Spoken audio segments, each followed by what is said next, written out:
Olá, alunos! Sejam bem-vindos à segunda videoaula da semana 5 de Logística Internacional e Comércio Exterior. Nesta videoaula abordarei o assunto Incoterms, ou Termos Internacionais de Comércio. Os Incoterms foram criados para estabelecer uma linguagem padrão sobre as responsabilidades entre importadores e exportadores, facilitando o comércio entre países ao evitar mal-entendidos nas negociações internacionais.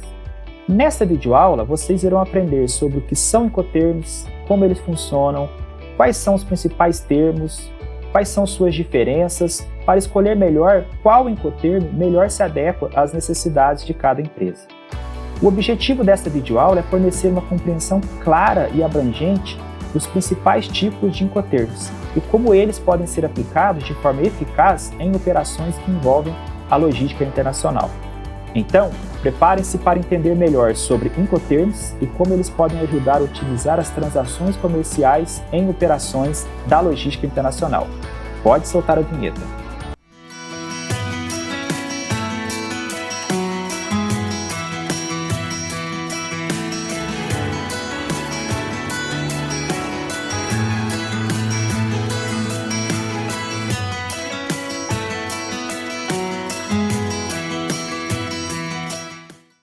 Os Incoterms surgiram em 1936 a partir da Câmara Internacional do Comércio, com o propósito de consolidar as diversas formas contratuais do comércio internacional.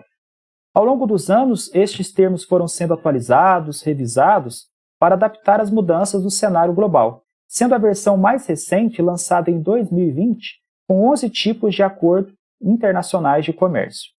Assim, os Incoterms servem para definir, dentro da estrutura de um contrato de compra e venda internacional, os direitos e obrigações do exportador e do importador, estabelecendo um conjunto padrão de definições determinando regras e práticas a cada uma das partes.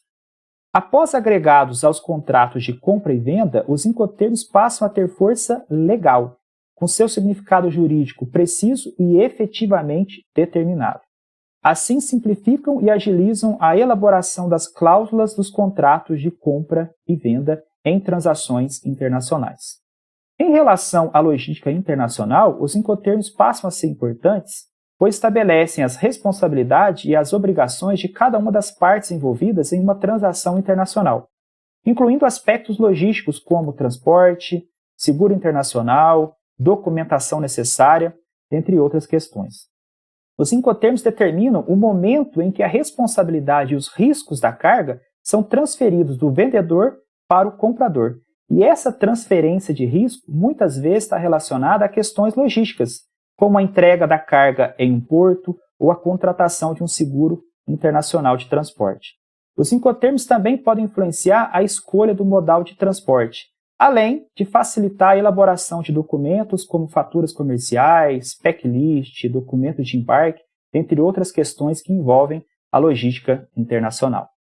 Em termos de objetivos, podemos dizer que os Incoterms visam definir com precisão as condições de entrega dos bens e o momento da transferência dos riscos e das responsabilidades entre vendedores e compradores, regular as condições de compra e venda e padronizar nomenclaturas e procedimentos em transações internacionais, definir quais os custos exatos contidos em cada um dos termos acordados, promover a harmonia nos negócios internacionais a partir da interpretação precisa dos termos, viabilizar contratos realizados entre as partes domiciliadas em países diferentes, com legislações, usos e costumes diferentes, e, por fim, definir responsabilidades e riscos, evitando, assim, possíveis conflitos e disputas judiciais entre países distintos.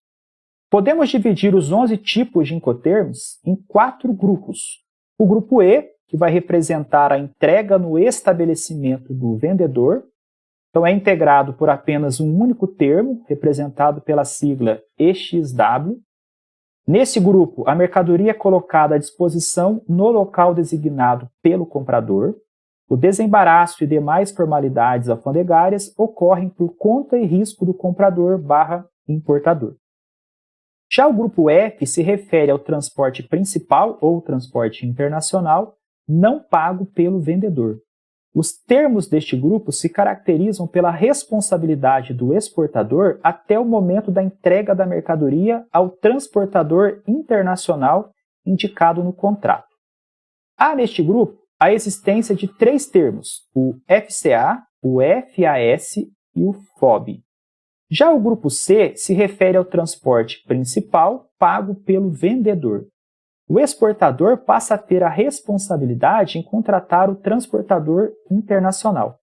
Porém, ele não assume os riscos de perda e dano da mercadoria. Neste grupo, há a existência de 4 possíveis termos representados pelas siglas CFR, CIF, CPT e CIP. Por fim, no grupo D, temos a entrega no local de destino.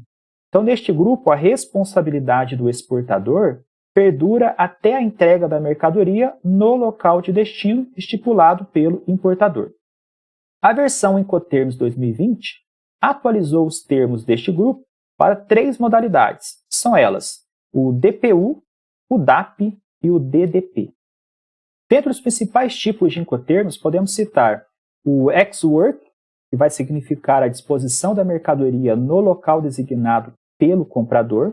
Então, nesse caso, a mercadoria é colocada à disposição do comprador no estabelecimento do vendedor ou em outro local designado, como, por exemplo, uma fábrica, um armazém ou outro local. A mercadoria não vai desembaraçada para exportação e não é carregada em qualquer veículo coletor. Então, se fôssemos simplificar aqui o ponto de origem até o ponto de destino, os riscos e os custos relacionados a essa mercadoria se referem apenas ao comprador. O vendedor tem a única responsabilidade de disponibilizar a mercadoria no local designado pelo comprador, ainda no país de origem. Então, o ex-work é um dos incotermos mais básicos e representa a menor obrigação do vendedor em relação à entrega da mercadoria. É geralmente utilizado em situações em que o comprador tem um alto grau de controle e expertise em relação à logística de operação no país de origem, podendo se responsabilizar por todos os procedimentos necessários para retirar a mercadoria do local indicado até a entrega no local de destino. Esse termo também pode ser utilizado em transações em que a mercadoria esteja disponível imediatamente após a assinatura do contrato, sem a necessidade de qualquer tipo de preparação ou produção adicional. No entanto, pode representar um alto grau de risco para o comprador, nesse caso, que precisa arcar com todos os custos e todos os riscos associados à retirada da mercadoria no local indicado. Por isso, é importante que o comprador tenha um planejamento logístico bem elaborado e conheça bem as condições de retirada da mercadoria para minimizar os riscos envolvidos, caso faça a opção pelo tipo de ex-works. Já o FCA se refere à liberação da mercadoria no transportador e no local designado pelo comprador. Então, o vendedor completa suas obrigações quando entrega a mercadoria, já desembaraçada para exportação, aos cuidados do transportador internacional indicado pelo comprador no local determinado. Então, se fôssemos aqui representar o local de origem ao local de destino, já aumenta um pouco o custo e a responsabilidade do vendedor, que vai liberar a mercadoria até o local designado pelo comprador. Então, todo o risco e todo o custo da liberação da mercadoria até o ponto definido pelo comprador passa a ser de responsabilidade do vendedor. Então, ao contrário do ex-work, o vendedor passa a ser responsável por preparar a mercadoria para o transporte, o que inclui o carregamento no veículo do transportador internacional. O vendedor também deve providenciar os documentos necessários para a exportação da mercadoria, como as faturas comerciais e outros documentos de transporte. O FCA é um termo bastante flexível, pois permite que o comprador escolha o transportador internacional e escolha o local de entrega da mercadoria.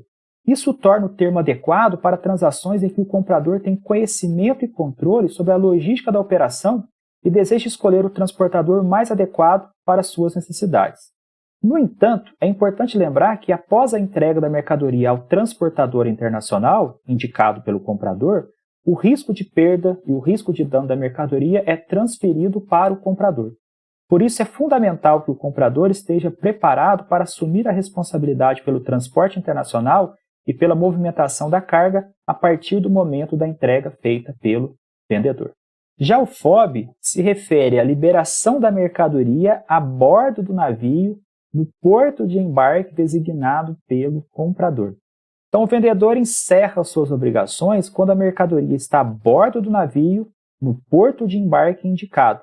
A partir deste ponto, todas as despesas passam a ocorrer por conta do comprador. O vendedor é o responsável pelo desembaraço da mercadoria. Então, analisando aqui a imagem, as responsabilidades e os custos do vendedor se encerram a partir do momento que a mercadoria já está desembaraçada e está à disposição dentro do navio designado pelo comprador. A partir dali, todos os riscos e todos os custos passam a ser por conta e risco do comprador. Então, o FOB é um dos incotermos mais conhecidos e mais utilizados no dia a dia, representando uma obrigação intermediária entre o ex-works e outros termos mais complexos.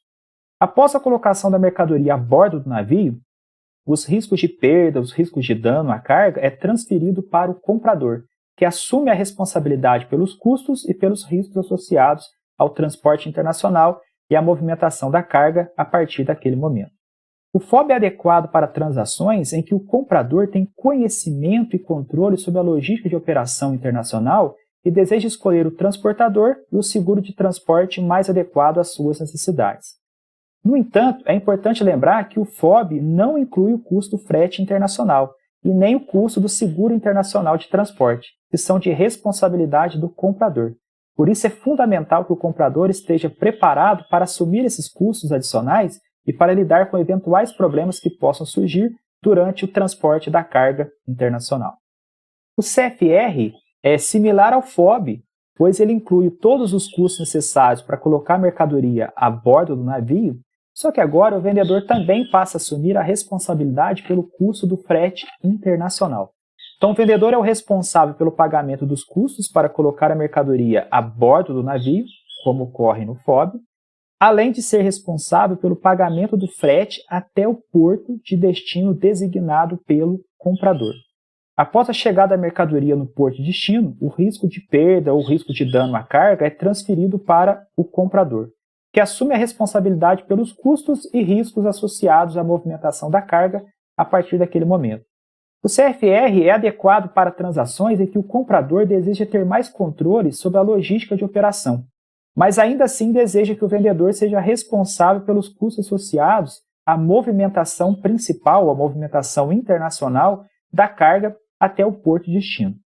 O CIF aumenta um pouco as responsabilidades do vendedor quando comparado ao CFR. Então, ele é muito parecido com o CFR, pois o vendedor ele se responsabiliza pelos custos a bordo do navio, se responsabiliza também pelo frete internacional, só que agora ele também se responsabiliza pelo custo do seguro internacional. Então, as responsabilidades sobre a mercadoria é transferida do vendedor para o comprador no momento em que a mercadoria está a bordo do navio no porto de embarque. O vendedor é o responsável pelo pagamento dos custos e do frete internacional para levar a mercadoria até o porto de destino indicado. Daí para frente, a responsabilidade passa a ser do comprador. O CIF também representa um dos incotermos mais conhecidos e mais utilizados no comércio internacional, e a principal diferença do CIF para o CFR é que agora o vendedor assume a responsabilidade pelo seguro de transporte, enquanto que lá no CFR essa responsabilidade é transferida para o comprador. Isso significa que o CIF é um termo mais abrangente e inclui uma cobertura de seguro mais ampla, o que pode ser conveniente para compradores que desejam simplificar a logística internacional e evitar a necessidade de contratar seguros adicionais. No entanto, é importante lembrar que em ambos os casos, os custos associados à liberação da carga no porto de destino, como os custos de embaraço aduaneiro, os impostos e outras taxas de importação, continuam sendo sob responsabilidade do comprador.